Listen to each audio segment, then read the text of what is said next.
It means you get to teach people directions. How many people am I talking to right now? 22, it looks like. All right. This is basically how to size a helmet, which is a little bit more complicated than most people think. As I watch people buy and ask about armor and sizing a helmet, most of the time, most people ask, well, what head circumference will it fit? That's a good start. The problem with just asking for head circumference is I've known people with some long, skinny heads, and I've known some people that have heads that are just about round. If you have a 24-inch head circumference, yeah, chances are I'm going to start off with a helmet that's about 28 inches in diameter or circumference, inner circumference, but that doesn't tell me the whole story. You need a lot more measurements than that, especially if it's a more complex helm. Like if you, something like this, fits to the face and fits to the head a little bit more than, say, something like that. Kind of your standard SCA, Norse looking something.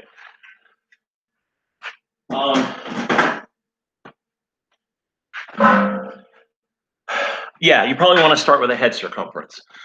Most of my helms that I build, if you tell me I have a 24-inch head, I'm going to look for a 28-inch helmet circumference. Right off the bat, I add 4 inches to your measurement. Seems to be a good general starting point. The other two measurements I'm really going to want really fast are how wide and how long your head is. That's not exactly easy to measure. I try to get these measurements from customers all over the country, sometimes all over the world. And sometimes I can look at those numbers and go, there's no way that with your circumference, your head's 12 inches long. If your head's 12 inches long, go see a doctor, please. Something's wrong. How do I get those measurements? Well, a couple of interesting ways to measure. Made in the shop. Took about 10 minutes.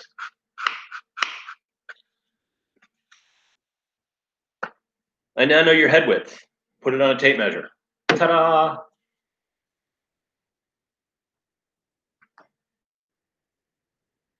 Same thing.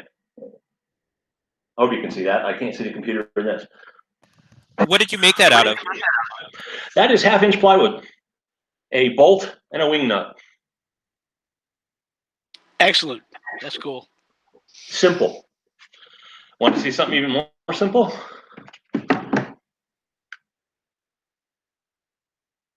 Who hasn't seen one of these? Now, I can't actually find the one I made because I think it's in the house somewhere, but if you get these from Harbor Freight, these little buggers actually come off, the tips. So what I did is I took the tips off, I took a paint stirrer stick, cut it in half, glued it this way. So when you go like this, you actually have the paint sticks coming down, and you can once again throw it on the tape measure and get your measurement. Of course, this scares the hell out of people because they think you're going to clamp your head, which makes it even more fun. But you can do it this way or this way. Well, the other good thing about this is once you get it to a certain measurement, it'll stay, and you can just put it on your tape measure and get the measurements that you need.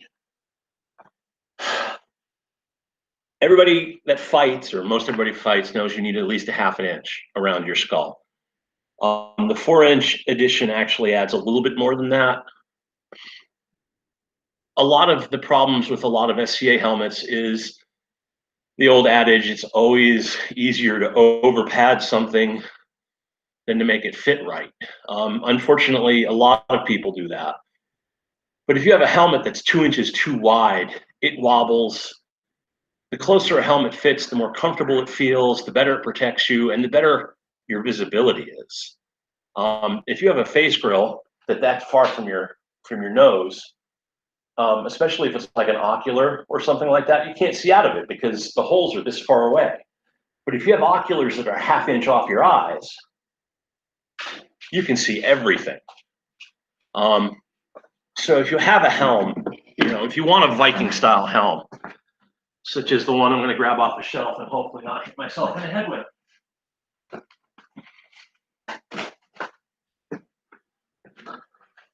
Like her. Okay, those oculars, if they're 3 inches off your eyes, are annoying. You can't see through them very well. A lot of people don't like them because of that. But if those oculars are right on your eyes and still protecting your nose at the same time, you can see almost like there's nothing there. These are the little tricky things that take a helmet from a throw together, first timers SCA helm to something that looks more period, is more comfortable and more functional for the fighter. Any of this making sense so far? Oh yeah, yeah, very much. Any questions so far?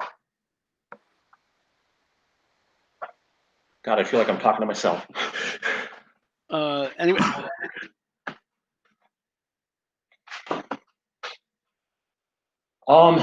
So for most of your helmets, do you make them to order, or do you kind of make like a general pool of helmets to try to sell? 90% of my helmets are custom.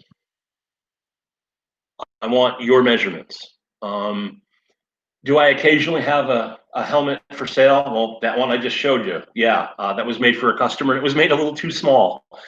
It happens. Customer didn't want to give it up even though it was too small. I said, look, it's not safe. Let's make you one that fits. But now I've got a helmet that'll fit a certain person. I just got to find that certain person. I usually don't have time to do backlog and try to get stuff set ahead. I'm too busy catching up on people going, where's my order? Another thing I see in the SCA a lot when dishing solid skulls, the classic half here, weld them together helmets, is people don't dish them enough. I don't know how many of you out there are actually making helmets. If you are, you're probably using something like this. This is an ironmonger dishing form. And most or a lot of armorers or beginning armorers will tell you that all you have to do is hammer the helm steel into this and it'll be right. Well, they're wrong. If you dish into just the ironmonger large form, it doesn't dish the helm enough. And there are a couple armor smiths that sell very inexpensive helms that do that. And you look at them, they look almost like they're flat here. They peak up. And what you're doing is you're not doming it enough to fit the head. I get customers coming to me every so often saying, I gave them the measurements, but I have a headache no matter what. And I know because I've got an inch of padding, but it's still a headache. Well, you've got an angle on the head that instead of cupping the head like this, it's actually like this and putting pressure on your skull. It's not very comfortable. And I look at these helmets and I go, okay, guys, well, here's the problem. Then they ask me to fix it. Well, you can't fix it. It's already completed helm. There's no way I'm going to try to dish from the inside an already welded skull. That's why one of the reasons I recommend for beginners at least is to try a Spangen helm. There's no welding. It teaches you dishing. It teaches you riveting. It teaches you a bunch of armoring skills right off the bat. And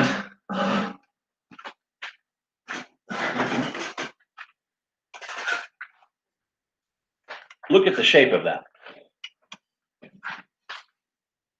That is a round top, okay?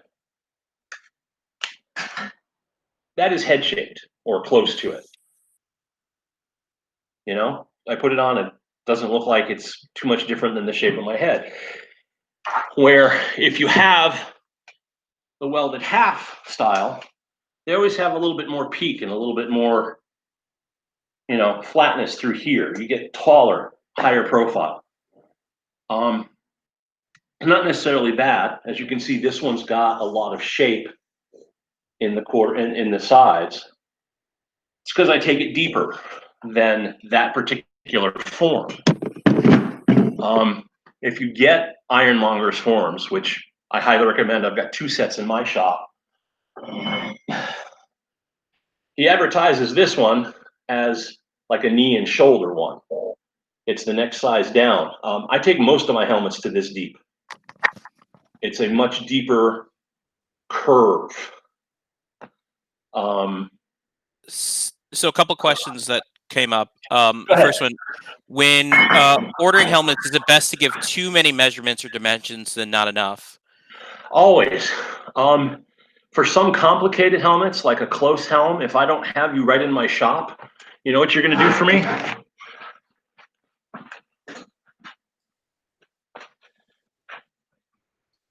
This is a casting of a customer's head.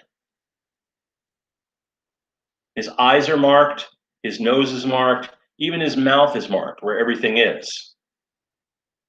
This is where his chin is.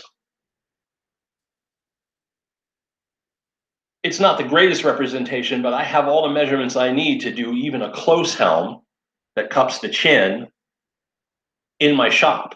Wow. Do I need this for all helms? No. Is it handy to have around? Yeah. Yeah.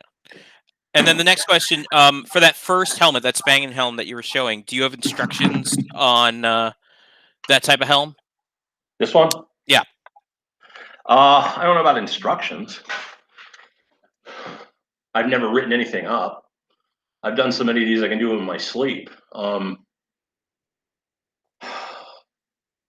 Suppose I could at some point write up instructions. I give classes on these if somebody wants to come up and actually work on one. I don't know. Is that enough questions? Daniel, if you want more info, let me know and post a new question. But next question: how did they make that casting? So what material is that? That is fiberglass resin casting tape. Like you break your arm, they put you in a cast. They come in 2 types. They come in plaster and they come in fiberglass. The fiberglass doesn't shape quite as well as the plaster, but it also dries in about 5 minutes instead of having your head ensconced in the plaster for a half an hour while it dries. If you're phobic about spaces at all, that's not going to work. Where you can make it with the fiberglass and have it off of you in 5 or 10 minutes. I would recommend wearing like a balaclava underneath it, or wrapping your head in saran wrap. I know, sounds weird, but that way it's not sticking to your hair or anything by accident. And then it's cut off using an oscillating saw. I don't know if you guys have seen those, but it cuts through things that are stiff, but you can actually put it up against your arm and it just sort of vibrates your arm. It doesn't hurt the skin. Still, when you're cutting it off a person, you want to take it nice and easy. There are a few armorers that have YouTube videos on how to do exactly that in the shop. For some of the finer arms and legs and bodies that I do, I want castings of your arms and legs and bodies as well. Getting off the helmet topic, the standard SCA, like the standard SCA cuisse or the standard SCA vambrace, thigh or arm, is just a tube of steel that's been bent around in one dimension. You almost never see that in period. They're always shaped. They're always dished. And how they're dished depends on the muscles in your arm and the muscles in your thigh. If you want that kind of shape and you want that kind of definition out of a piece of armor, I need to know what size or what shape your thigh is. And that's why I want the castings. But that's off topic.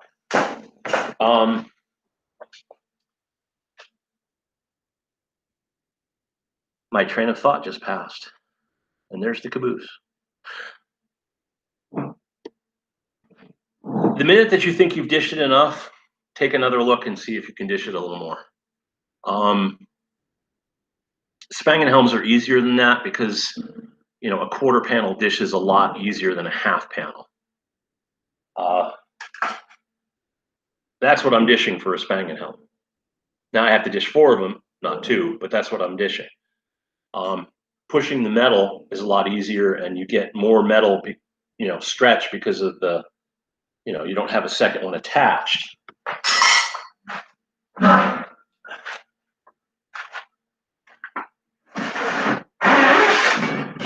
This is what I'm dishing for a half helm.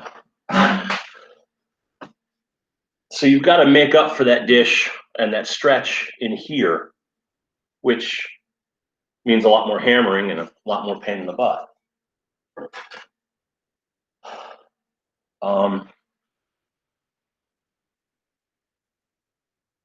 If your skull fits right, your helmet is more comfortable. If you have to overpad a helm to make it fit right, there's always going to be some issues. I mean, don't get me wrong, if you prefer an inch of padding all the way around instead of the minimum half inch, by all means, go for it. But a helm that fits closer is going to be more like your body. And as an armorer, that's what you're shooting for. You're shooting for armor that cannot, or that you forget is on, basically. And the sizing of the skull makes a lot of difference on how that works.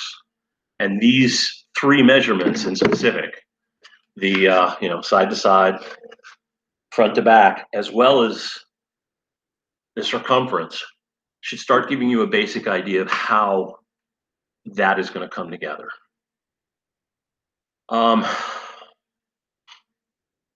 The other half of that procedure being the depth of the dish. If you're getting something that's, when you put the two things together, if they start looking flat or even just mildly dished, you want a good curve to them, or else the helmet is just it's gonna feel uncomfortable. From there, you go on and start, figuring out what you want in terms of length. If you're built like me, for example, I don't own a neck. I have a place where my shoulders hits my head. Chances are the cheek pieces and especially the back piece are going to be particularly short. Hard to incorporate a gorget that way unless, of course, you're flaring it backwards. Flaring it backwards is always a good idea. See how that helm, the back does not sit straight down from the skull? That allows you to protect your neck, but it also allows you to do this and look up to see that wonderful battle axe that's about to hit you between the eyes. I can show you a helm that I made that I didn't do that, and it's actually for me, and I have a hard time looking up. I'm also 6'2", so I don't look up on a lot of things, but armor is mistake number one.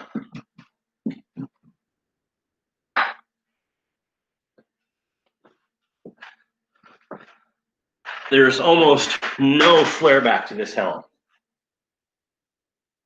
And when I put it on, it becomes very clear very quick that I can't move my head much farther than that. And it's even worse if I have a gorget on.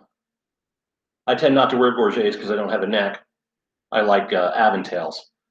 But, I'm making contact with the metal helm on my neck right there.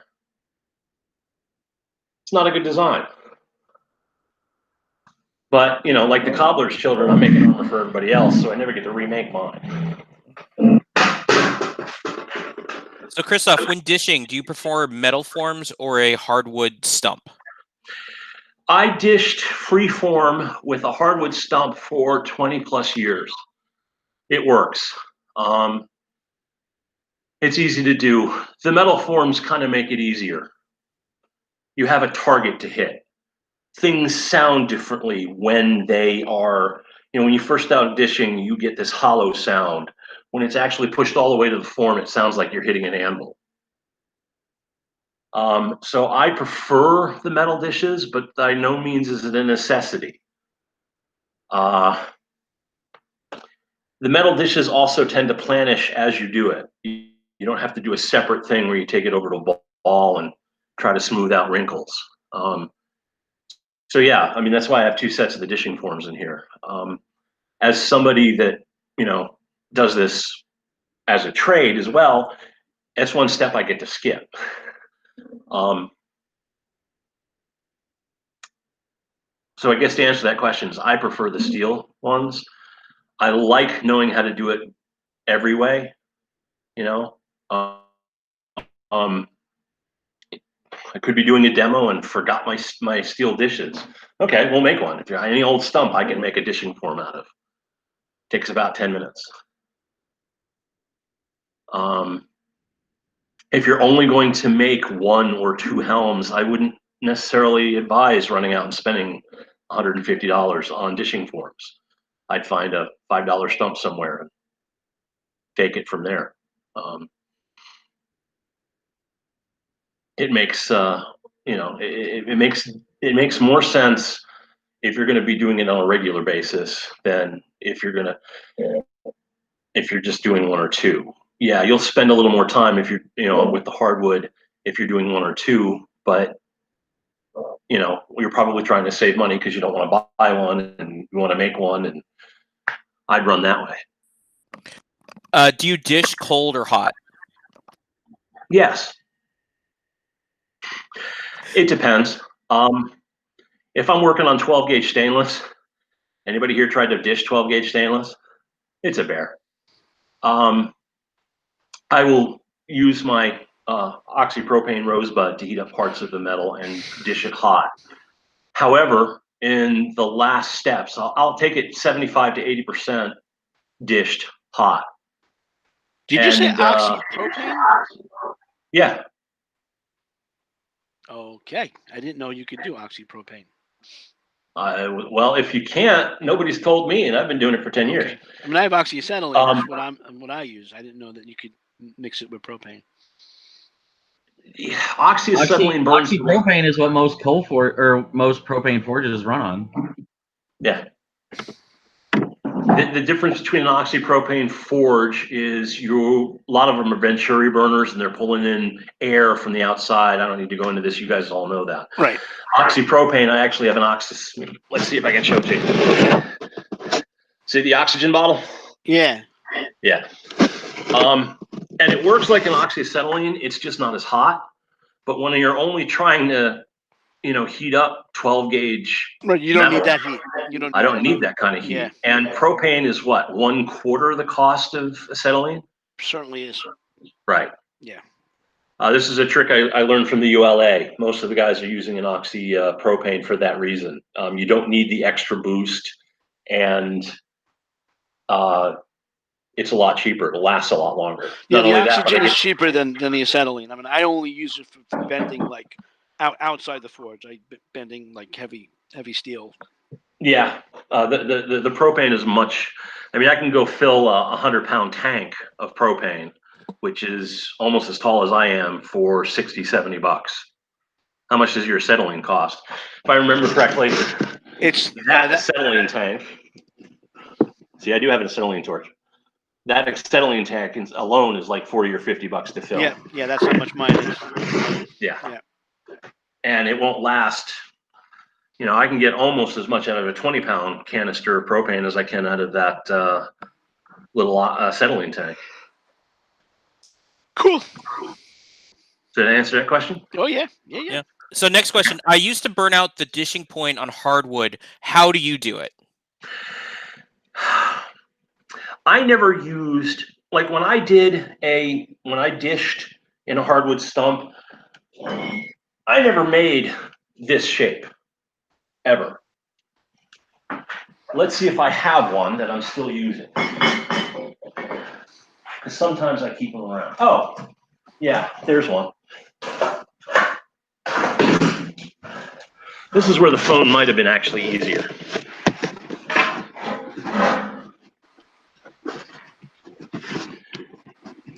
Can we see the stump? I can't see what we're seeing. What am I looking at? Oh, the floor right now.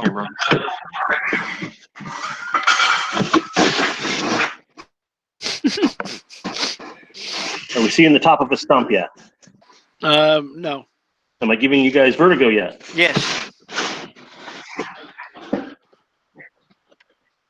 Lovely shot of the ceiling. Okay, I'll describe it. My dishing hole in my dishing stump is not much bigger than the ball on my ball peen hammer. I'm not looking to push a whole sheet of steel into it like I do with my dishing forms.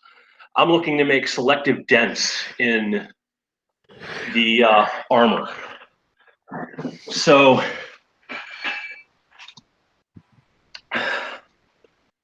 if you took this and cut about a third of the way up, that is what my dishing hole looks like in a negative. And that's why you have to planish so much afterwards, is you're sort of selectively denting it until it's the right shape, and then you come back and clean it up. So the way I did that was I would take a hole saw of about an inch, inch and a half, drill a little hole, and then I would hammer it until it was kind of smooth. So is that a complicated way to answer that question? Excellent. And I used that method for years. Made some beautiful, the one I showed you that I wear, that was made that way. This one. No dishing form, just that little dishing hole in the stump. And I had to planish it afterwards, but if you know, this has seen 15 years of combat, so yeah, there's a dent here. But in general, that's a fairly smooth skull. You don't need a dishing form to get there.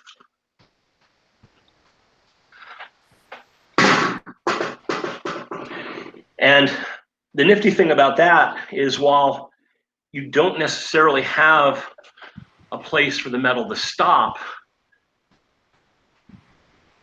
you don't have a place for the metal to stop. If you look at this one, in terms of the dish, okay, the angle and how deep the dish is and how round that skull is compared to some, that's because I get to dish it until I like it, not until the metal says, hey, that's all I'm doing. Thomas Cosgrove, no, right now I'm doing mostly mild.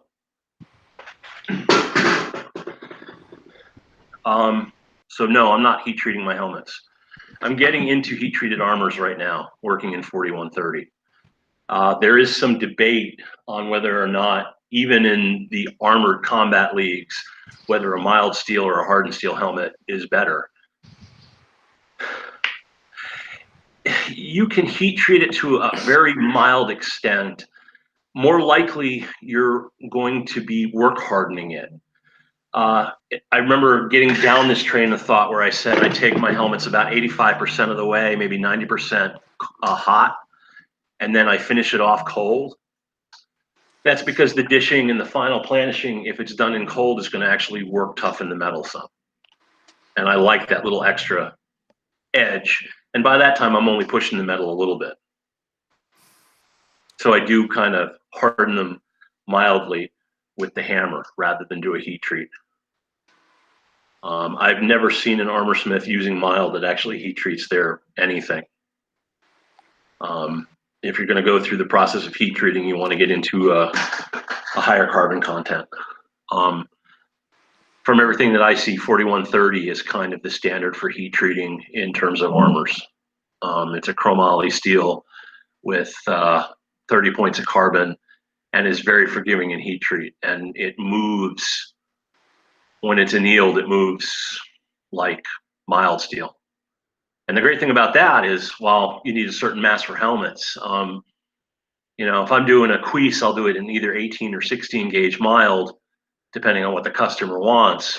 But in 4130, I'll start around 22, maybe 20 gauge to do the same Queese. And if it's heat treated, it'll actually be stronger than the mild one. Does that answer that question?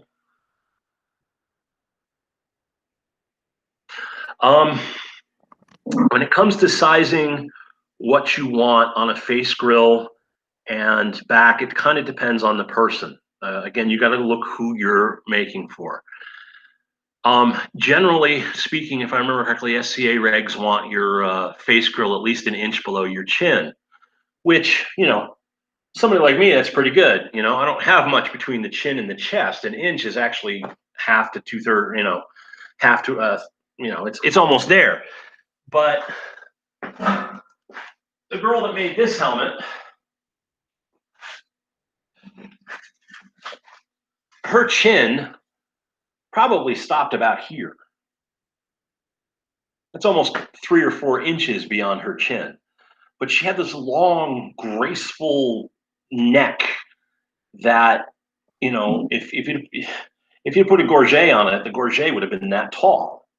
So we kind of split the difference between what she wanted in terms of neck protection and this to make them intersect.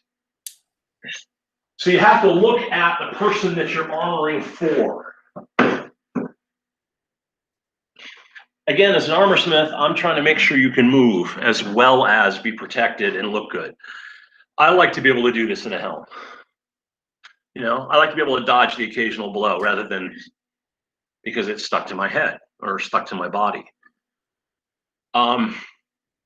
Examine your clients, examine who you're building for, examine yourself, you know, take pictures of yourself, have somebody take a profile pic. And as you build the helm, you can get an idea, well, you know, the back should be here until it comes down. And then it makes for a better helm if you study who you're working for.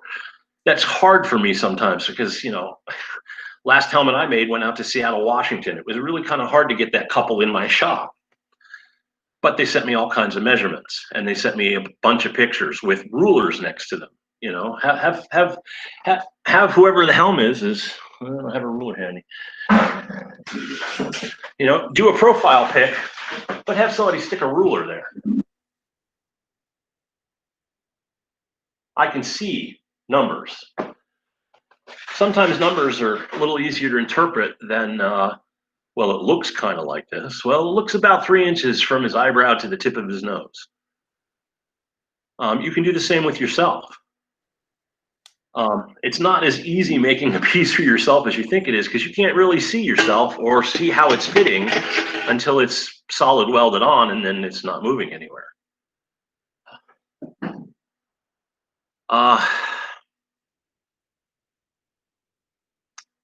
God, what else do you guys want to know?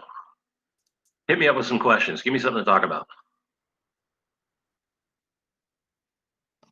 Still feel like I'm talking to myself.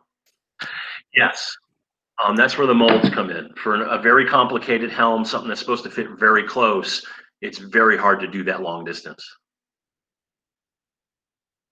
Measuring eye holes. What do you want to know about measuring eye holes?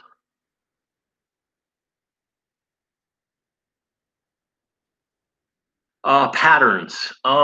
You know, I create most of my own. I've been doing this for a while. I have a toolbox drawer that's full of nothing but poster board. And, you know, some are patterns I haven't touched in 20 years because I haven't made that particular piece of armor in 20 years. I've gotten to the point where I do a lot of things on the fly. Hey, look at this. That's about the right shape.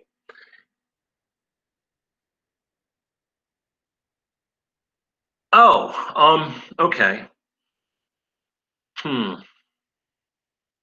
Sometimes that depends, like if your eye holes are too low, you can always pad the helmet a little bit on the top to get them in the right spot. They're too high, it kind of sucks because you can't not pad your top of your head. In general, when I'm trying to cut something, an armor smith I trained with not too long ago made me do something that really freaked me out. I've always tried to hit everything on the first shot. He taught me make it a little big and cut the fucking thing down.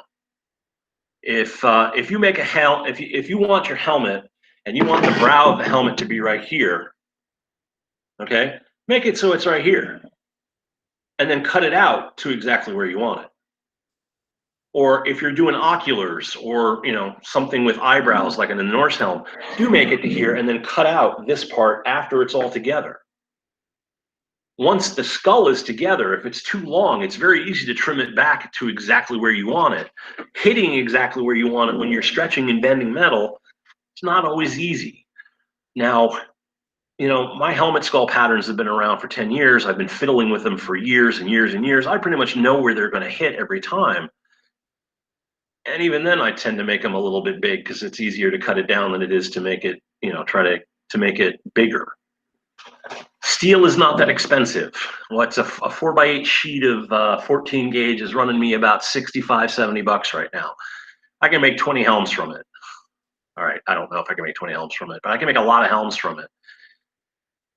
If I make the skull an inch too long and cut off, I might throw away $1 worth of steel, and it's worth the aggravation. You know, that's an aggravation fee right there. I made it too big and I cut it down, and yeah, I wasted $1, but I didn't waste 2 hours beating it trying to get it to fit where it wouldn't in the first place. Does that make sense?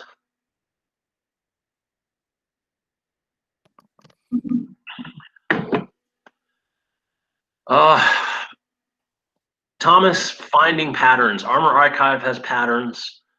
The ULA, which is United League of Armorers, is starting to display some patterns. But again, most patterns come from the armorsmith. The nifty thing, the unhappy thing about patterns is they're always flat. And how you stretch out a helm and how I stretch out a helm might be two different things just because of the way we hammer technique. So my patterns, while they might get you close, probably won't get you as close as you think because of the way I work. Now, if you could come in and take my patterns and see the way that I work, you could probably duplicate the results. But, you know, are you the type that starts dishing around the outside and flows it to the inside until it's right? Are you the type that starts dishing on the inside and works outward? There are different theories and different reasons why you want to do those different techniques depending on what you're making. And unless the pattern actually has the notes on how, which none of mine do, because hopefully I'll remember what the hell I'm doing when I pick up a pattern. The patterns alone won't help you as much as you think. They'll get you close. But those are the two sources I would look for, Armor Archive and the ULA. Is there something more useful to use as a reference? For what? What are you referencing?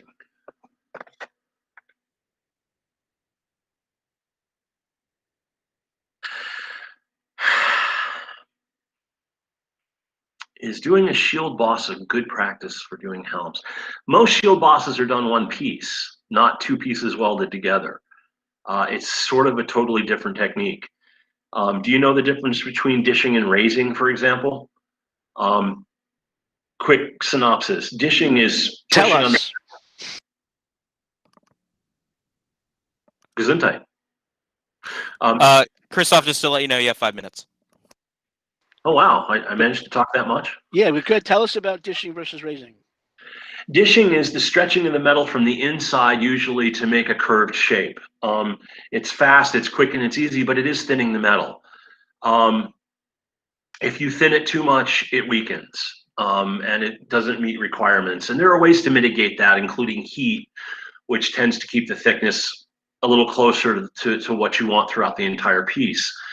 Raising is the compressing of the outside of a circle of metal to make a dome. It is significantly harder to do, but you can theoretically make a helmet out of, well, not theoretically, they did make helmets out of one piece of metal, raising a helmet. I can dish a helmet in about 2.5 hours. Raising a helmet probably takes somewhere in the neighborhood of 20 to 25 hours. Guess which I'm doing if you're paying me?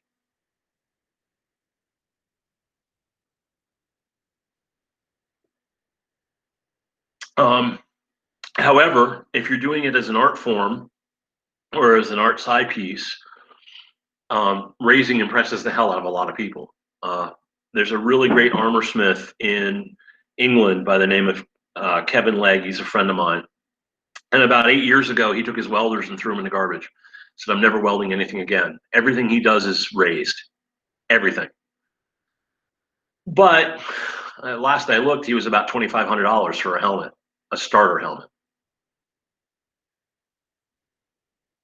So that's the difference. I mean, he will take, you know, where I can dish out a helmet in a couple hours, he's going to take a day or two to do the same helmet. His look better. They look more period because they don't have weld lines, they don't have creases and stuff like that. And they're done the right way. Having said that, a lot of period helmets were done in half and either folded or crimped across the top to make two halves, a whole helmet. It is not an unperiod technique to do it the way I'm doing it. It's just not necessarily the highest level of metal work you could do. Tell me when I should shut up. No, keep talking. Riveting pieces together. Spang and helms. Again, the great thing about making a Spang and helm first is it teaches a lot of things. It teaches shapes, it teaches riveting, it teaches dishing without having to dish the hell out of something. These panels are so much easier to dish into shape than these. Because as you can see, this is basically the same shape, but when I dish this, I have to stretch this piece of metal to bridge between here. Can you hold it up a little higher? I'm working on it. Trying to get it right so it's not crazy. You see that piece of stainless that's sticking out between the two pieces of mild? You've got to stretch that to meet that. That's how much you're stretching the metal if you're doing a solid half versus a Spang and helm. That's a lot of stretch. It's obviously doable. We do it all the time. But if you're trying to teach somebody new, or if you're trying to do your first helmet, dishing that's going to be a lot easier to get it into place. And if you've made your Spang and cage already, which you should have, and this is Christoff's technical terms, I don't know if they're actually real. I call this piece here the cage. It's the cage where these panels fit into. If you've made your cage right, you already have a form, or not a form, but where these need to hit. There's no guesswork. When this lays in there and hits all three sides, you're there. Give you a shot of the inside. Can you guys see? Yeah. Yep. Now, again, I guarantee you that quarter panel, when it's dished, is bigger than this. I'm going to dish it out, and I'm going to put it in there and mark it and cut it so it hits my lines perfectly. If I tried to do that from the outside in a pre-cut, I'd be nuts. Yes, a Spang and helm is a wonderful starting point. And if you have questions on how to make it, find me on Facebook. As you can see, you get me talking, it's hard to shut me up. Or find him in the guild group where he is and ask him questions. Well, Christoff, we are at the 45-minute mark, so I want to thank you for today's class. I'm just going to stop the recording. And Thank you, brother. That was really informative.